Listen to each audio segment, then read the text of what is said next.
თქმა უნდა, მოლოდინი იყო იმისა, რომ ეს რეზოლუცია გავიდოდა, გუშინ უკვე ევროდეპუტატებმა ეს თავიანთი ეს მიდგომა და სურვილი რეზოლუციის დარეგისტრირების გამოხატეს ერთგვარ ფლეშმობში და ზოგადად საერთო განწყობაზე და ტრენდზე რო ვილაპარაკოთ, უკვე ბოლო პერიოდის განმავლობაში თქვენი მაყურებელიც ალბათ კარგად ხედავს, რომ ყველა რეზოლუცია, რომელიც წარმოდგენილი აქვს ევროკავშირის საკანონმდებლო ორგანოს საქართველოსთან დაკავშირებით, ყოველთვის დიდი უმეტესობით გადის კენჭისყრაზე. ეს რეზოლუცია უკვე ოფიციალურ დოკუმენტად იქცევა და დაემატება მთელ რიგ არაერთ რეზოლუციას, რომელიც ბოლო პერიოდის განმავლობაში საქართველოსთან მიმართებით ევროპელმა კანონმდებლებმა მიიღეს. როგორც აღნიშნეთ, რეზოლუციაში საუბარი არის იმ მედია გარემოზე, რაც საქართველოსია. ევროპელი კანონმდებლები ძალიან უკმაყოფილო არიან და შფოთავენ თავად ჟურნალისტების უსაფრთხოებაზე და აღნიშნულია, რომ გენდერული ნიშნითაც კი არის დევნა ამ პროფესიის წარმომადგენლებით. ასევე გიორგი, როგორც შენ აღნიშნე, ცალკე პუნქტი არის, სადაც პოლიტიკურ პატიმრებს და უკანონო დაპატიმრებულებზეა საუბარი და მოწოდება არის ხელისუფლების მიმართ, რომ ეს პატიმრები იყვნენ გათავისუფლებული. თავარი თემა არის მზიამაღლობელი საქმე და რეზოლუციის სახელიც ეს არის და პირველივე და ამიტომაც ბუნებრივია, რომ პირველივე პუნქტში ევროდეპუტატები ამბობენ, რომ მზიამაღლობელი დაუყოვნებელი და ყოველგვარი პირობის გარეშე უნდა იყოს გათავისუფლებული და საქმე მის წინააღმდეგ საერთოდ უნდა დაიხუროს.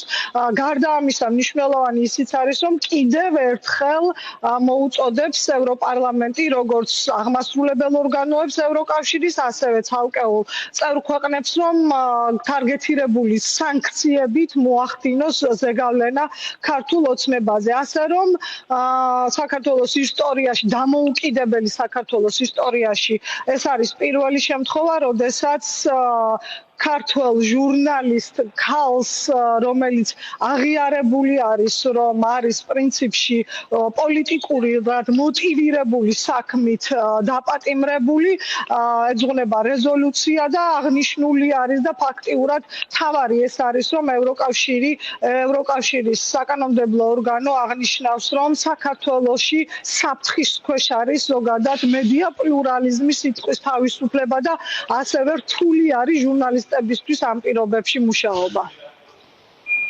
შესახებ მე არაერთხელ ვთქვი, მათ შორის სხვა გადაცემაში, პრინციპში ამას ვახსენებთ მუდმივად ჩვენს აუდიტორიას, როგორი პოზიციონირება აქვს მსგავსი ტიპის დოკუმენტებთან დაკავშირებით ქართული ოცნების რეჟიმს. ივანიშვილის წარმომადგენლები მუდმივად ცდილობენ გაუფასურებას ამ დოკუმენტის და ამბობენ, რომ ამ დოკუმენტს აქვს ჩალის ფასი.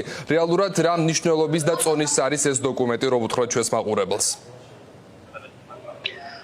არ მგონია, რომ ევროკავშირის საკანონმდებლო ორგანოს დოკუმენტებს ჩალის ფასი ჰქონდეთ და პრინციპში მაგალითები ამას გვაჩვენებს, თუნდაც სხვა ქვეყნებთან მიმართებით, რომ გადავხედოთ მოვლენებს, სხვა ქვეყნებთან მიმართებითაც, როდესაც არაერთი რეზოლუცია ჰქონდა ევროპარლამენტს მიღებული, ადრე თუ გვიან, თითქმის ყველა მისი პუნქტი გათვალისწინებული არის ხოლმე როგორც ევროკავშირის აღმასრულებელი ორგანოების მიერ, ასევე წევრი ქვეყნების მიერ და თუნდაც აი ტენდენციებს რო დავაკვირდეთ, გიორგი, ხომ, თავდაპირველად სწორედ ევროპარლამენტის რეზოლუციებში წამოვიდა ტერმინები, ქართული ოცნების რეჟიმი, მაგალითად, რომელსაც უკვე იყენებენ წევრი ქვეყნებიც და თავადაც ევროპული სტრუქტურები. საუბარი თავდაპირველად ახალ არჩევნებზე და რომ ახალი არჩევნები განმუხტავს არსებულ პოლიტიკურ კრიზისს, პირველად დაფიქსირდა ევროპარლამენტის რეზოლუციაში და ამის შემდეგ ჩვენ ნახეთ, რომ ევროკომისიის წარმომადგენელმაც ასეთივე მინიშნება გააკეთა, რომ ეუთო ოდირის დასკვნის მიხედვით უნდა იყოს გათვალისწინებული ხალხის ნება იმისთვის, რომ აღდგეს ნდობა არჩევნების მიმართ.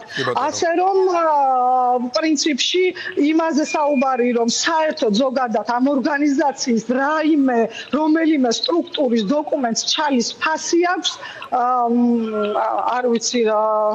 რა შეიძლება დავარქვა, რამდენად არა ალბათ არაკომპეტენტურია ამაზე საუბარი. და კიდევ ერთი თემა, თამა, რომელიც ჩვენს მაყურებელს ძალიან აინტერესებს, ეს ეხება უვიზო რეჟიმის შეჩერებას. ამ მიმართულებით ვიცით, რომ გააქტიურებულია დისკუსია და ამ თემას განსაკუთრებით ლობირებს, მათ შორის პოლონეთის პრემიერი დონალდ ტუსკი. რა შეგიძლია გითხრა ამის შესახებ, რამდენად ვართ ახლოს იმასთან, რომ ჩვენ ეს ისტორიული მონაპოვარი დავკარგოთ?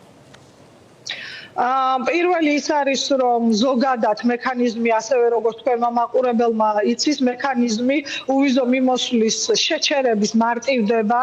პირველი შეთანხმება, პირველი მთავარი ნაბიჯი ძირითადი გადადგმული არის და მოხდა შეთანხმება ევროპულ საბჭოს და პარლამენტს შორის. ახლა უკვე უბრალოდ უნდა დაკანონდეს ეს შეთანხმება, ანუ პარლამენტმა კენჭისყრაზე უნდა გაიტანოს და ვარაუდობენ, რომ ეს იქნება ბოლო პლენარულ სხდომაზე მიმდინარე ზაფხულის სეზონში, რომელიც არის ივლისის დასაწყისში და ასევე სავარაუდოდ ევროპული საბჭოც ამ დროისთვის მიიღებს საბოლოო გადაწყვეტილებას. თავიდანვე როცა კომისიამ შეიტანა ეს საკანონმდებლო ინიციატივა, იყო ვარაუდი, რომ შემოდგომაზე შევიდოდა ძალაში და ახლაც რომ უყუროთ როგორ ვითარდება მოვლენები, ძალიან რეალისტურია, რომ სწორედ შემოდგომაზე შევიდეს ძალაში გამარტივებული მექანიზმი. საინტერესო მომენტია გიორგი, რომ 23 ივნის აქ ბრიუსელში გაიმართება ევროკავშირის პირველი დიპლომატების საბჭოს შეხვედრა და უკვე მათ ვებსაიტზე ოფიციალურად მიმდინარე საქმეების ბლოკში საქართველო არის ჩასმული. საინტერესო იქნება სწორედ თუნდაც პოლონეთის წარმომადგენელი დააყენებს თუ არა დახურულ კარს მიღმა ამ თემას და ნახავს თუ არა თქვათ რამდენი მომხრე და რა ვითარება ამ საკითხთან დაკავშირებით. შევეცდები მეტი ინფორმაცია მოვიპოვო. სწორედ ამასთან დაკავშირებით უნდა ველოდოთ თუ არა რაღაც პირველ მოთელვით დისკუსიას 23-ში საგარეო საქმეთა მინისტრების სხდომაზე. დღეს ამაზე დაზუსტებით ვერ ვიტყვი, იმიტომ რომ ინფორმაცია არ მაქვს, თუმცა შევეცდები რომ დავაზუსტო არის თუ არა მოსალოდნელი ამ საკითხის განხილვაც.